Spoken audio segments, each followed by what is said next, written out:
ideias, com os meus princípios, mas talvez o que tenha se visto diferente nesses dois jogos, fundamentalmente, foi uma forma diferente de jogar, de propor o jogo, de construir a vitória. A gente estava brincando aqui na questão da intensidade, né? Tem algumas palavras chavões do futebol que elas não significam nada, né? E que muitos treinadores usam para aplicar. Não, meu time compactado e tu vai ver... Recomposição, tu vai ver, não tem nada disso. A melhor de todas foi o pijama treino. Pijama treino era... Agora, o Grêmio, não fazia nada. Ontem ele foi intenso. Não, foi. Eu nunca tinha visto. Primeira coisa é o seguinte, eu estou apaixonado pelo Roger. Calma. No que diz respeito à sua capacidade, de mostrar através da entrevista o que ele quer e o que ele fez. A entrevista do Roger ontem foi um primor, cara. Falando de futebol, falando de tática. Em nenhum momento ele falou se o quarto árbitro era colorado. Em nenhum momento ele falou nada disso. Ele falou de futebol o tempo todo. Como o Diego Aguirre faz o Internacional. Eu estou muito feliz que nós, enfim, tenhamos dois treinadores modernos na dupla Essa coisa da palavra, às vezes existem no futebol palavras chamadas palavras conceito. A intensidade significa um time marcando o tempo todo, ocupando todos os espaços. O futebol moderno é a palavra do futebol moderno. Quando a gente falava daquela outra que era atitude, a tradução de uma palavra conceito para atitude era o seguinte, era um time que não era resignado com a derrota, que não se entregava, que corria, que marcava, que apesar da adversidade buscava reverter o quadro. Não é o cara que aceita a derrota com naturalidade. Que a diferença é o seguinte, a intensidade ela está relacionada à organização, a atitude não. A palavra da moda, algum tempo atrás, era equilíbrio no futebol. Agora é intensidade. Vamos ver qual será a próxima. Você queria falar alguma coisa, Ribeiro? Não? Meu Deus do céu, eu disse o seguinte, ainda bem que nós vamos reproduzir a parte tatiqueza do Roger de ontem. Que tatiqueza? Isso é pejorativo. Não. Isso é pejorativo. Deixa eu terminar de Ele falar. já vai criticar o cara Ele explicou direitinho o que estava acontecendo. É legal, sabe? É legal. Só que assim... É legal, não, tu não gosta. O Baldassi ia chorar aqui de ajoelhado. Meu Deus do céu, as duas linhas, os homens de recomposição. Mas para quem gosta de futebol, isso é legal. Não, eu acho interessante que o Ribeiro Neto, um comentarista de futebol, critique um treinador que fala de futebol. Sabe que você... Claro, eu também concordo que mais 5 minutos o Baldassi pediu o Roger em casamento. Mas, pô, pelo amor de Deus. Às vezes nós que somos verborrágicos e temos que preencher espaços fazendo 1001 teses, a gente acaba perdendo um pouco a essência do negócio. Tem um ouvinte do apito final que hoje mandou um recado para o Zé Aldo Pinheiro, ele leu no ar, que resume tudo que a gente está falando aqui. O Grêmio o Grêmio do Roger se defende em 2 linhas de 4, se movimenta bastante na frente, tocando posição e os meias na área. Esse é o Grêmio. O Grêmio teve agora um volume de Pode terminar o programa. com muito mais jogadores que tinha antes, quando ficava isolado lá o Brian Rodrigues. O grande mérito do Roger, calma, gente, tá? Nós estamos falando assim de uma pequena nós estamos falando de ontem. Tá, já explicamos isso bem direitinho. Vamos sublinhar isso aí. O grande mérito, Baldassi, se tu vai concordar comigo, é que finalmente os jogadores do Grêmio descobriram que pode entrar na área. E qual é o nosso grande demérito? Tá? Eles podem entrar na área, eles não estão proibidos. E, aliás, eles foram ordenados para isso. E outra coisa, que bom que isso acho que o amigo, enfim, percebeu ontem que aquele grupo muito fraco do Grêmio não condizia com a realidade. O grupo do Grêmio é o mesmo e ele não vai ser campeão brasileiro. Eu só acho assim... O Luan sabe. Agora, não é fraco. Não, mas o Baldasso... Tem deficiências, mas não é fraco. Tudo bem. Só que é o seguinte, para enaltecermos o trabalho do Roger, nós não precisamos colocar o trabalho do Filipão na lata do lixo. Não, claro, na lata do lixo. A leitura, vejam bem, a leitura mais próxima... Não, o trabalho do Filipão não foi bom, né? Não foi bom, mas não foi uma porcaria. Não foi. A história dele é grandiosa, mas essa passagem agora não foi boa. Não foi. Eu sou um crítico do Filipão, acho que ele cometeu alguns equívocos. Ele cometeu vários equívocos. Eu acho que mais Só que até do eu não preciso jogar na lata do lixo. Por quê? Em relação à leitura de potencial e de qualidade do grupo, a do Filipão está mais próxima do que a prática do Grêmio com o Roger. O Grêmio que se jogar, o que jogou com o Roger, sempre, ele é campeão brasileiro. Mas não vai ter ninguém jogando mais que ele. Não vai. Agora, a leitura do Filipão não estava tão errada assim quanto a título. Mas o Grêmio não vai jogar como jogou contra o Curitiba. Não vai jogar, só que o Grêmio não vai ser campeão. Essa nova... Por isso que eu entendo. Eu foco a minha observação em relação ao primeiro tempo do Grêmio contra o Goiás e o Grêmio de ontem.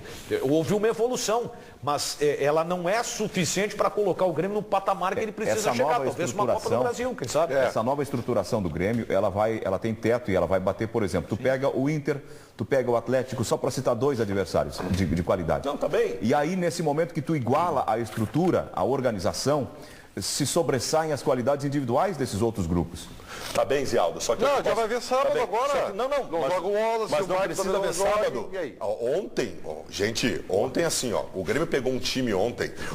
Um dos zagueiros do Corinthians é tido no Brasil inteiro como o melhor zagueiro em atividade dentro do futebol brasileiro, que é o Gil. Pau a noite o inteira. Gil estava perdido por conta da qualidade dos jogadores do Grêmio. Né, Baldasso? Qualidade. Aí é que tá, ele na posição dele, ora ele tinha o Luan na frente dele, Claro. ora ele tinha o Juliano na frente dele, Só que assim, ora ele tinha o Mamute, ora o Pedro Rocha. É que isso, natural, Daniel, né? faz a gente sublinhar Claro. que o Grêmio venceu ontem um time que há 2 meses atrás nós tínhamos como bicho-papão que ia ganhar tudo esse ano no futebol brasileiro. Isso aí. Time que tem belíssimos jogadores. Então, pra porcaria esse grupo não serve. Não é de graça que o Gil é reconhecido como um grande zagueiro. Agora, o que o Daniel diz é absolutamente verdade. A um só tempo, ele não tinha ninguém para marcar ou tinha 4 caras chegando na área com ele. E aí o zagueiro, quando sai da área para marcar, faz falta. E quando se depara com 4 na área, tem dificuldade. É o seguinte, esse Grêmio pode fazer isso contra o Inter e contra qual outro que tu citou? Atlético Mineiro. Mas vai encontrar mais dificuldades do que com o Corinthians de ontem. Mesmo que seja um bom time, ele olha, já tá no momento E não terrível, significa que sempre vai dar certo. É óbvio. Mas que tem possibilidade, tem. né? E o Roger nos mostrou isso. Isso é o mérito dele. Ele tirou mais desses jogadores do que o Filipão vinha Por tirando. isso que eu digo assim, e me chama a atenção, e me chama mesmo, né? Quer dizer, o Roger, que aliás tem uma vantagem, ele já conhecia o grupo. Isso. Especialmente os garotos. E por isso que eu aqui não apoiei e tal, mas pelo menos entendia por que ele escolheu o Thiago e não o Bruno para goleiro do Grêmio. Por quê? Porque ele já tinha um histórico de conhecimento do atleta, assim como da maioria desses jovens jogadores do Grêmio. Agora, não é o suficiente para a gente conseguir entender esta mudança de ambiente. Olha, eu estou chocado. A mudança de produção. Não, estou chocado com a mudança de ambiente. O Filipão tinha perdido o grupo. E vou dizer mais. Gente, ele abandonou a casa amada. E vou dizer mais. Dizer que o grupo derrubou o Filipão, não em ações de pouco caráter, mas derrubou, demonstrando no dia a dia para a direção que não queria mais o Filipão, não é um exagero. Por uma lealdade, não é um exagero. Claro que não. Por uma lealdade aos fatos, ontem eu fiz uma crítica aqui que eu defendia que quem deveria jogar seria o Bruno Grassi. O goleiro não comprometeu, foi bem, e parece que foi confirmado pelo técnico, permanece. Agora, o Vitor Rangel entrou, diziam que era goleador e não entrou na área. Quem é Vitor Rangel? Entrou no jogo. Quem é Vitor Rangel? É para o Vitinho. Para evitar que o Ribeiro venha fazer uma sacanagem. O Zialdo, o cara jogou 15 minutos. Sim, mas não entrou na área. Eu esperava um cara de área fazendo gol. Eu fico muito mais com o depoimento dos repórteres em relação ao dia a dia dos treinos. Parece que ele está indo bem. Houve o do Roger aí sobre o que a gente falou, passando aqui agora há pouco, sobre o aproveitamento do Douglas. E agora? Será que a gente vai ter um Grêmio aí com ou sem o Douglas? O Douglas dá uma dinâmica no meio-campo que permite que a bola saia rápido do seu pé. E o jogo, fundamentalmente, quando tem um jogador de articulação com a capacidade dele, você ganha em muitos aspectos. Mas o time se portou bem na ausência do Douglas. Isso a gente tem que ressaltar. Ganhou com o Pedro a velocidade do lado, com o Luan por dentro, que é uma característica diferente da do Douglas, que é um meia mais atacante do que articulador, e que pisa na área, assim como o Juliano, nos lances dos nossos gols. Mas o Douglas é uma peça importante para a gente, faz parte do nosso contexto, e eu posso optar por iniciar com ele ou não, dependendo do que a gente imagina de estratégia para esse próximo jogo. Se o Douglas conseguir encaixar nesse time do Roger, fazendo a bola correr rapidamente, com a qualidade técnica que ele tem, mas vai ser difícil. Só no 2 toques, vai ser muito difícil. Se ele parar e executar, tem chance. O Grêmio... Pela qualidade que tem, pela inteligência. O Grêmio tem um grande desafio agora. O Roger tem um grande problema com reposições, tá? Reposições. Primeiro, no final de semana agora ele tem uma dificuldade imensa na abertura do meio-campo. Os volantes? Que ele não tem os 2 volantes. E o Edinho não tem condição. Aí o que vai acontecer? O Edinho não pode jogar. Ele vai botar o Felipe Bastos e possivelmente trazer o Marcelo Oliveira da lateral para o meio-campo. Já mudou tudo. Mudou tudo. Então, ontem entrou o Lincoln no time, que me parece um jogador que ainda não está preparado. Não tá pronto. O Everton entrou no final de semana, que parece também não está pronto. O Grêmio precisa buscar esses jogadores para reposição. O Roger não tem possibilidade de mudar um jogo com o que ele tem no banco. Está arquivado o Araújo? Não, ele parece que ele está machucado. É bom, mas o Zé Aldo também é... Ele não poderia botar o Galhardo no meio, Ju? O Galhardo jogou assim no Bahia? Já jogou. E aí colocar o Raul na lateral direita? Não, mas o Raul também não está pronto. Olha só. A gente calma. Mas isso eu estou falando de uma necessidade, né, Ribeiro? Se dá um problema desses, dos 2 titulares não conseguirem jogar no Inter, por exemplo, tu tem para jogar o Nico, o Newton, o Anderson. Tu resolve o problema em 2 minutos. No Grêmio está criado, tem que mudar toda a estrutura do Grêmio para resolver esse problema. Fala, Cadu. Tem mais participação da galera aí? Sim, Chico, muitos colorados também participando, tá? Aqui, ó, tem o Vinícius Klebanovic, que diz que é comovente ver o Ribeiro defender sozinho as suas ideias e mandou um abraço para todo mundo. O Jefferson Hofmeister está dizendo que no Rio Grande do Sul nós temos o Pepe Aguirre e o Roger Mourinho. O Tomás Cardoso está dizendo que o Roger tem o mesmo time que o Filipão e pode fazer um bom trabalho, assim como o Aguirre. E o Doni Rodrigues, que é colorado, diz todos os méritos para o Roger. Os jogadores reconhecem um comandante com humildade, assim como o Aguirre ganhou o grupo fazendo isso, tendo humildade. Chico. Legal. Pepe Aguirre e Roger Mourinho. As 2 linhas de 4 defensivas do Roger ontem lembraram as do Mourinho. Ai, meu Deus do céu! Intervalo, Inter e Palmeiras é a atração aqui no programa. A gente volta para projetar esse jogo da noite. Exatamente, já falamos do Mourinho, vamos falar do Guardiola. Até já.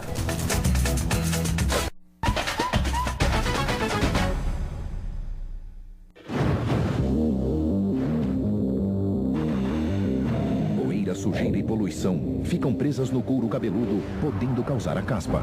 Clear Mel Limpeza Profunda com carvão ativado age como um imã, eliminando profundamente a sujeira presa no couro cabeludo. Para uma limpeza profunda, refrescância e zero caspa. Clear Mel Limpeza Profunda, refrescância e zero caspa. Porque não tem nada a esconder. Na propaganda, o pessoal costuma pedir cerveja assim, ó. Uma gelada. Ah, mas aí quem sabe que o povo não pede só desse jeito, ó. Zé, 10 2 ampolas. Garçom, pescocinho de ganso. Ô, GG, uma toda nevada. Bumbum de foca. Agora. Oi, é comigo? Não, calma, é com o garçom. Skin é gostosa, é refrescante, é do jeito que o povo gosta. Beba com moderação. Olha só, véu de noiva, hein? Opa! Oh. Brasil Quirim. Viva sua sede. O Canoas Shop tem muito a ver com a gente pela praticidade e pelo jeito que nós levamos na nossa vida. A gente adora ir pra academia, adora ir no cinema, passear. E sempre tem alguma coisa legal que a gente gosta de fazer lá. O Canoas Shop é como se fosse a nossa segunda casa. Ele faz parte da nossa história. Com R$250 em compras, troque suas notas por uma almofada e concorra a 2 pares de alianças. Canoas Shopping. Juntos somos completos. A batalha em Berlim. Ou vence e vira estrela, ou fica no sonho. No próximo sábado, o time italiano de Tevez joga para parar Messi e Neymar na grande final da UEFA. Aperta o play, Neymar, bateu pro gol! Del mais Neto da Liga. Se liga na Band. Ó, Teu José, fala a verdade, a narração é incrível, tem que mandar pro Neymar. Juventus versus Barcelona. No próximo sábado, 3 da tarde, tem campeão. Liga dos Campeões.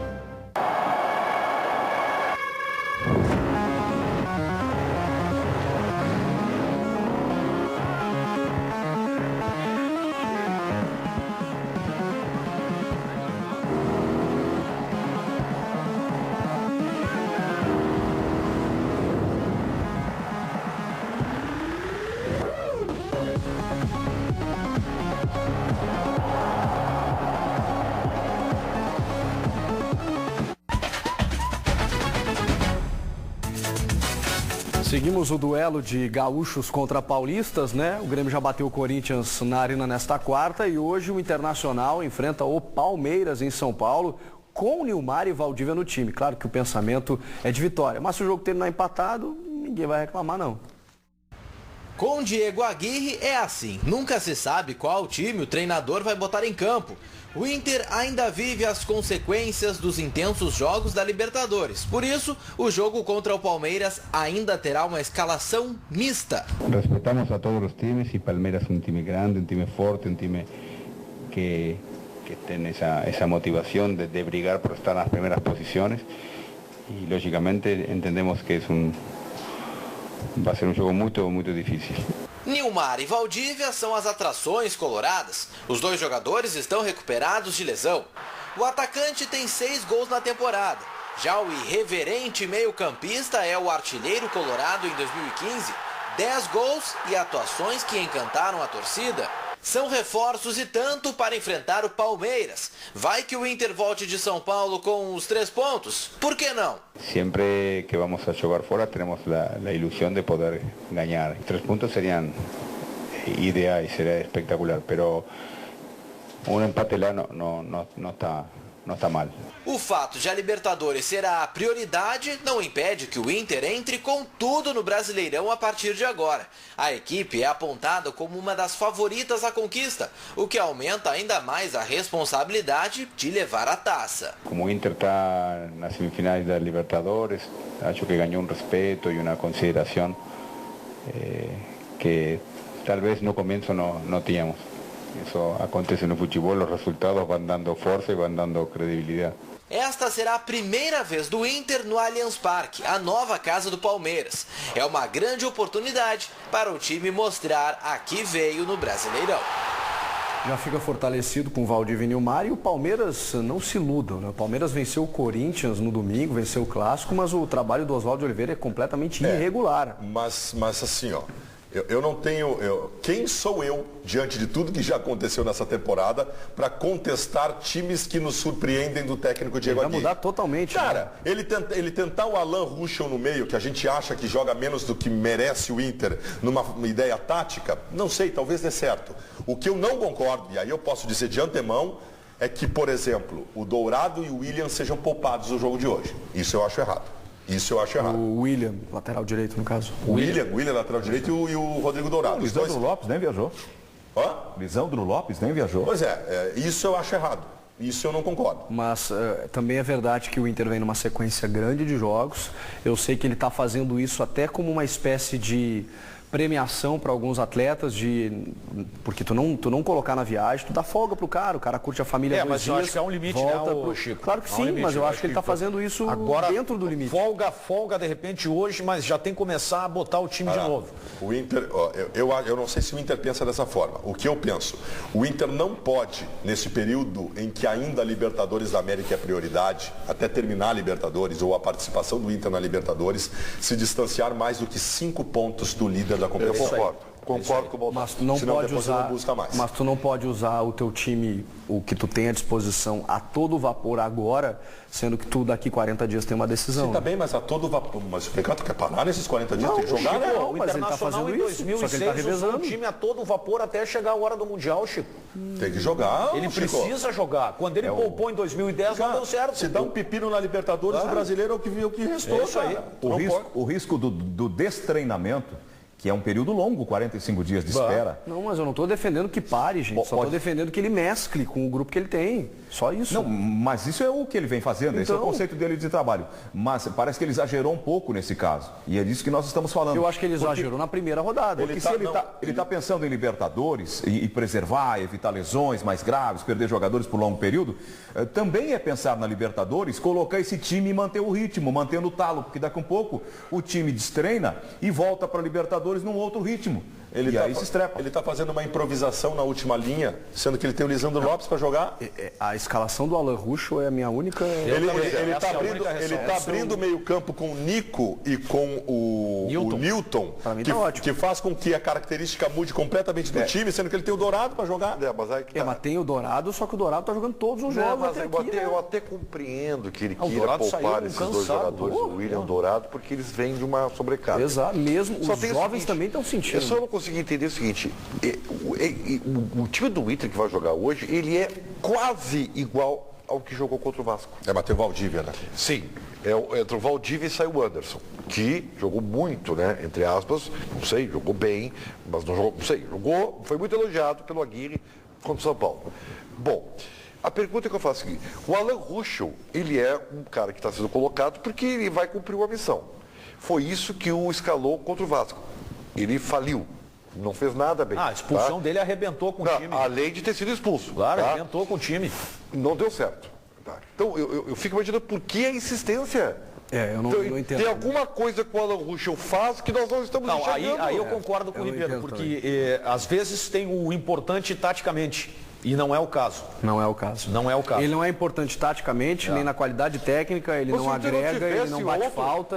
Se o Inter não tivesse outros jogadores, o Luque, o próprio Anderson naquela posição, não sei se seria o ideal, porque contra o Vasco o Anderson jogou centralizado para se aproximar do Neymar e não deu certo. O Alex poderia jogar ali. O Taiberson, o Taiberson não vimos também não está rendendo muito. Mas é um manancial de opções, entendeu? E o Alan Ruschel escalado. Tem algumas coisas que são no futebol necessárias. Se o atleta começou a entrar num estágio de se queimar com a torcida, de rejeição tão drástica do torcedor, do ambiente, ele tem que ser preservado nessa hora, tira, deixa um pouco de fora. Quando em melhor ambiente ele puder voltar, recoloca. Parece uma teimosia do técnico insistir nesse momento com o Alan Ruschel. A minha bronca neste momento é com as escolhas dos jogadores para não jogar, não dos jogadores para jogar. O detalhe é o seguinte, é que o jogo contra o São Paulo, a gente tem que fazer a ressalva que ele também foi impedido de escalar o time, né? Sim, ele não tinha vários jogadores. Ele perdeu vários jogadores, os principais, inclusive, por lesão. 2 que voltam hoje, que é o Valdívia e o Nilmar. E há uma outra. Já melhora o time. Então, o que me leva a crer? Se o Nilmar, que não pôde jogar, se recuperou, vai jogar, mesmo acontece com o Valdívia, é sinal que, olha, só um problema mesmo é que está aí. A proposta de escalar. Não é nem a questão de poupar os jogadores, é que daqui a pouco essa preservação ela se torna obrigatória. Isso, eu acho que é um desgaste.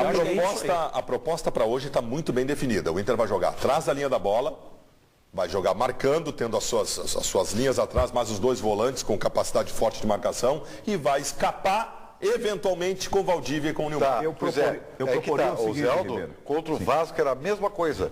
E o Inter conseguiu, olha só, o Inter conseguiu... 1-0. Não, o Inter conseguiu, embora estivesse vencendo... Foi pior que o Vasco. Mas o Inter tomou 3 da Ponte Preta ontem. O timeco do Vasco deu um sufoco no Internacional. É verdade. O empate foi injusto. Porque era o Vasco que tinha vencido. Então, eu sei lá. Eu gosto dessa estratégia. Me parece que a proposta seria mais adequada se o Inter fizesse assim, preserva os jogadores no jogo de casa, que tem o complemento do apoio da torcida, do ambiente, aquela coisa, e coloca o time mais fortalecido nos jogos fora de casa. Pode ser. Cadu, vem com a interatividade aí. Vamos lá, Chico. Os colorados estão um pouco pessimistas para esse jogo de hoje à noite contra o Palmeiras. O Peterson está dizendo que com o Arangues e o D'Alessandro fora do time, o meio-campo do Inter não anda. O João Simões está dizendo que se o Inter perder, fica fora da disputa do título já, porque já ficaria 7 pontos atrás do líder. E o Eduardo Redlich, perguntado sobre um palpite para o jogo de hoje, ele diz: derrota. Esse Palmeiras, eu ia dizer que ele é muito limitado, mas aí o Ribeiro fez a lembrança do jogo contra o Vasco, que também é outro time sofrível do campeonato e o Inter enfrentou dificuldades. O Palmeiras vem de uma grande vitória, mas é melhor que o Vasco. Exceção. É melhor, mas vem de uma vitória de exceção. É isso aí. Eu ainda acho que o Palmeiras foi uma exceção. Eu acho que o Palmeiras, quando se ajustar, vai incomodar. Eu acho que não briga pelo título. Tanto é que o Palmeiras está se reforçando, Daniel. Mas até agora não aconteceu. E o Valdívia não joga contra o Inter. Como é que é, Ribeiro?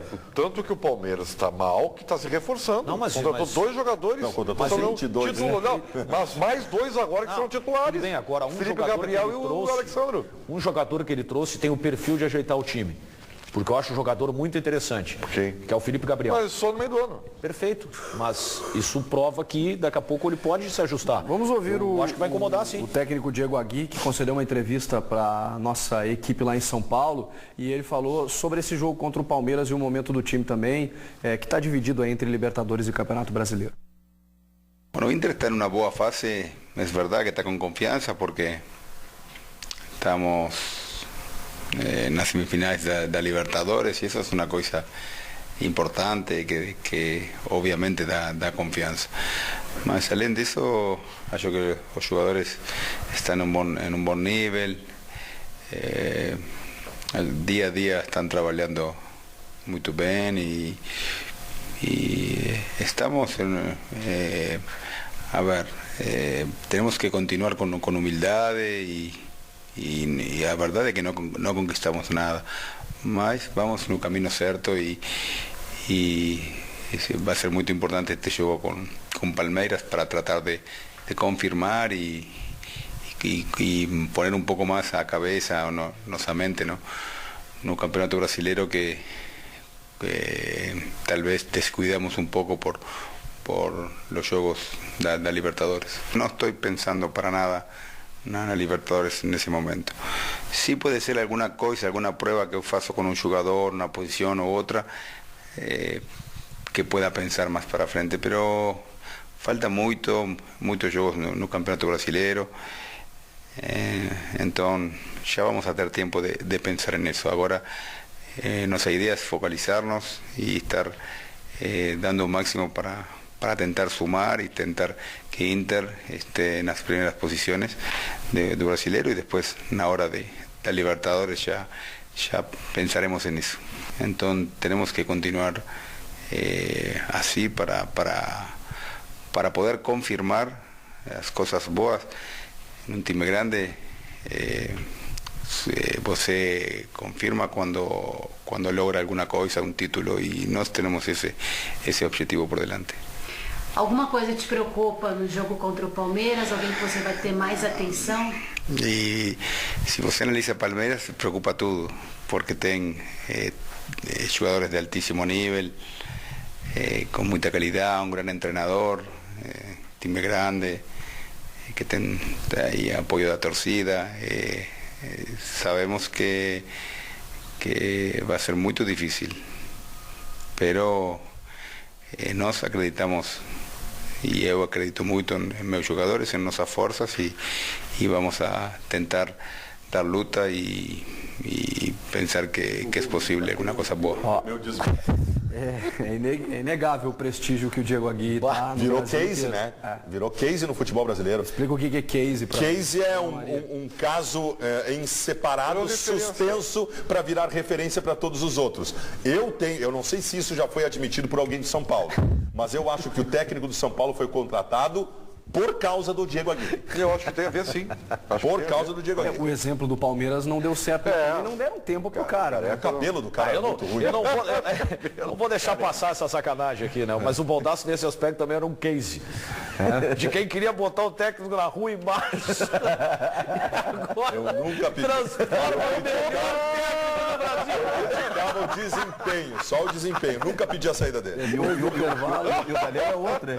É um case de calhordice. De falta de caráter.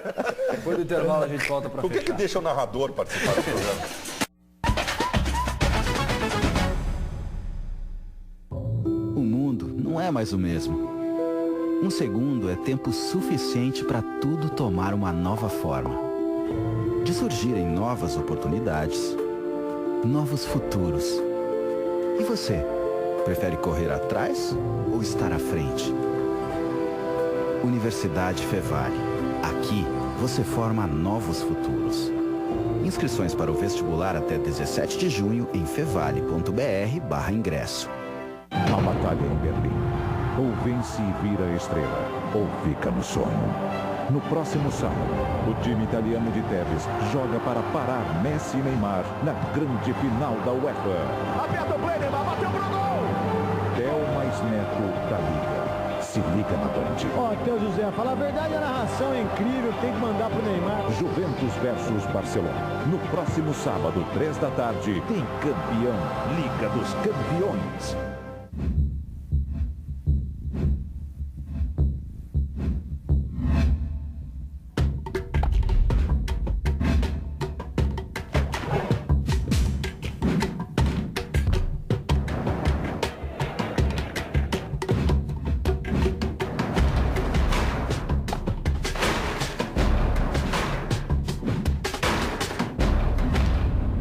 Esportes. Tudo para tudo quanto é esporte.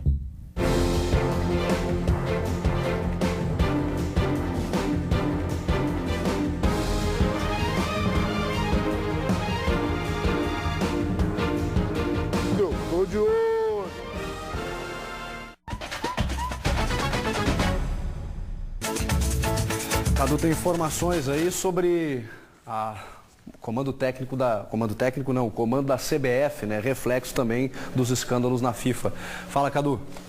Pois é, Chico, fala-se muito na renúncia do presidente da CBF, o Marco Polo Del Nero. Quem está afirmando isso é o presidente da Federação Catarinense e também vice-presidente da CBF, o Delfim Peixoto. O Marco Polo Del Nero teria marcado uma reunião extraordinária que, segundo o Delfim Peixoto, seria para mudar um pouco o estatuto da CBF para a escolha de um novo presidente. Isso porque o regulamento, o estatuto da CBF, prevê que caso o presidente saia, o vice-presidente mais velho tenha que assumir, que é o Delfim Peixoto, catarinense Delfim Peixoto. E essa não seria a vontade do Marco Polo Del Nero, que estaria tentando articular o outro substituto que não fosse aquele previsto no estatuto.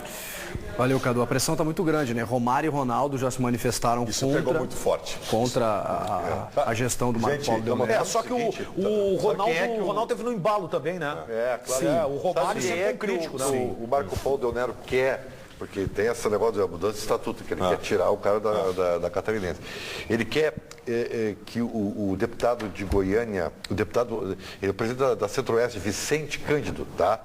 E esse é o cara que o Del Nero quer botar no poder. Esse cara simplesmente foi um dos que assinou a CPI do futebol lá na Câmara, rapaz. Renúncia não é admissão de crime. Renúncia é daqui a pouco tu ter o discernimento de entender que, sob suspeita, tu não tem condição de gerir nada. É óbvio que tem que renunciar. Óbvio que tem que sair. Ele estava junto com o José Maria Marinho. É óbvio que ele não tem condições nesse momento que eu digo. Olha, eu só vou dizer o seguinte, tá? No dia que o José Maria Marinho resolver abrir a boca, meu velho... Marcos Vicente me vai ter uma medalha corrige. escondida. Barbaridade. Marcos Vicente, esse que tu falou aí. Marcos Vicente, o cara de Goiás lá, deputado. Isso aí. Bom, a gente vai ter que esperar. Agora, o Zico estava tentando se candidatar à presidência da FIFA, né? Mas assim, isso é outra informal, coisa. Né? Gente, ter sido um grande jogador não significa que tu tenha a capacidade de gerir a maior entidade do futebol. Porque tu tem hoje o Platini, o Figo, que estão trabalhando nisso há mais tempo. O Platini também se fala, acompanhando até do relato dos companheiros, que tem algumas coisas em relação ao Platini. O próprio Blatter disse, né, que o Platini quis propor um acordo para ele, para que ele saísse da FIFA. O meu voto é no Figo. Vamos lá, até amanhã, 13h. Tchau, pessoal.